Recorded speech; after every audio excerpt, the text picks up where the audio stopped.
President of AT&T, John Sondag, has been with us on numerous occasions to roll out all sorts of initiatives with AT&T. Good morning, John Sondag. Good morning, McGraw. How you doing? Also with you is David Park, Executive Vice President of America's Promise Alliance. David, welcome to Big 550 KTRS. Good morning. Thank you. First, let's get to the community things you guys are doing. What is the Grad Nation Summit? What's going on there?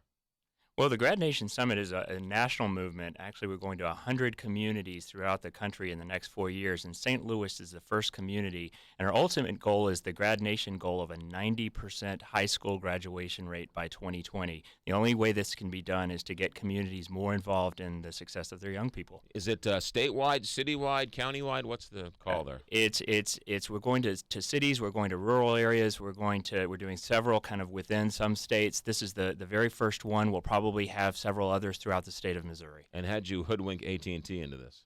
AT&T is a longtime partner of ours. We did 100 summits from 2007 to 2010, and AT&T and their Aspire program have been longtime partners of America's Promise, and they're doing just great work in the same area. John, you get asked to do lots of things. Mm-hmm. Why this? Well, this is perfectly aligned with our main mission on our foundation, and that is addressing education, addressing the high school dropout problem. We pledged over $5 million over the next 4 years to help fund these summits. It's an important thing for us. We look out at, we need an educated and prepared workforce.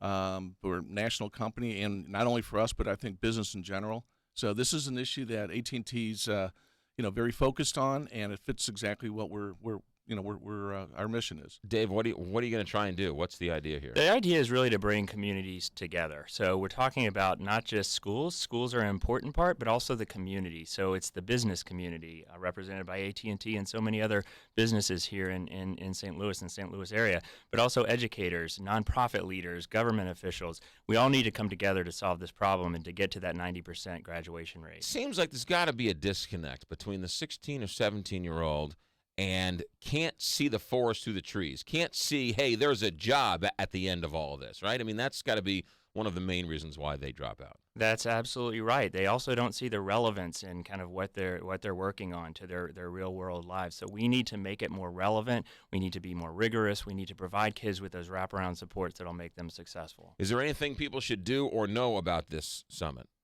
One thing we're always telling people is take some time and get to know the many opportunities there are to help kids. You can we had an event last night at 9 Networks. It was a fantastic event.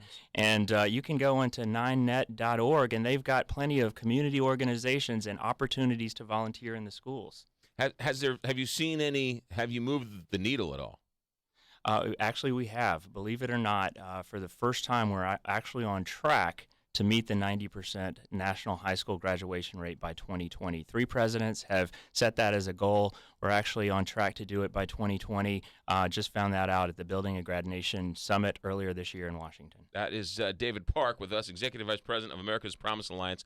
Also with us is John Sondag, President of AT&T, who's a major sponsor of this Grad Nation Summit. John, you've also been in the news, recently announced that AT&T's building downtown St. Louis, all of the employees are moving out of the city. What's going on? Well, McGraw, our lease at that building runs through 2017, so our intention is not to renew that lease. We don't need 1,000 or 1 million square feet, especially with the other buildings that we either own or are leased right now. So, we announced that we will begin next year to move people, relocate them, at no impact on jobs whatsoever. And actually, where they're going to go is still up in the air. I mean, a lot can change over the next 3.5 years. We have room at some of our downtown buildings right now to move, 500 employees right now over to there.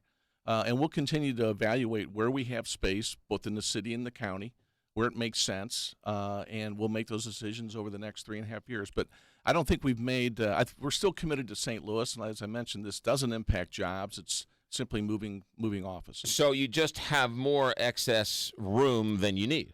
That's exactly right. We have gone in the last couple of years more. Employees really want to telecommute and work from home. We have about 25% of our employees that are downtown now work from home either full-time or 2-3 days a week. Because of that, we don't need an office for a lot of those folks. And we believe that trend is going to continue. It's not just us. We've seen other businesses in St. Louis doing that. So we're trying to prepare for the workplace of the future And when we're looking at, we're evaluating really how much office space we need, and then where we have existing space today, and that's really what we're going to be doing over the next 3.5 years. I want to make sure people understand what you're actually saying. You're saying no jobs are being moved out of St. Louis. No, right. out of St. Louis region. Now there may be some right. movement from the city to county, or from our building at one AT&T center to other AT&T buildings, but there will be no job losses. It's strictly an office relocation. Okay, I'm going to ask you again, and I apologize if I repeat myself. Are any jobs being moved to Texas that Rick Perry stole while he was here? No, none, no jobs. Okay, that was no jobs. No okay. jobs. Yeah. AT&T, we can put AT&T on that list of no jobs being moved to Texas. More importantly, where's your corner office going to be? Well, it'll stay there until I'll probably be one of the last ones to turn out the lights, and that'll be mid to late 2017. And where we move there, I'll be working with our real estate folks to find an appropriate office. Give us something special on the horizon with AT&T and technology. Well, it's changing so much, McGraw. I think you're going to continue to see, right now we just rolled out our Digital Life service here in St. Louis and Kansas City. It's a home automation, home services. You'll be able to basically run all your appliances, run cameras, security, everything from your smartphone or tablet. I think that's something that, it's endless really what technology can do, and we're focused on utilizing technology to improve our customers' lives. I've actually seen that house, and that's one of the things I was looking at that. Yeah, we need to talk afterwards. Yeah. But it's great. It's your camera, it's your security, it's everything else. You can turn lights on and off. You can, if your garage door open, if you're up in bed reading and you remember you forgot to turn a light off, you don't need to get up and walk down. You just can do it from your smartphone. Yeah, it's technology's come a long way, hasn't it's it? Great. Than just Ma Bell, right? That's right. All right. John Sondag with us, president of AT&T of Missouri. No jobs leaving the St. Louis metropolitan area. That's the big news. And then, David, can we go to a website to find out more about this? Sure. Both America's Promise, www.americaspromise.org, and also here in St. Louis, go to www.9net.org to find out what you can do in the community. That's John Sondag, and that is David Park. Guys, thanks for coming in. Have a good day. Thank you. Thank you. 7:58, quick check of traffic and weather. Tim Weiland in the KHOS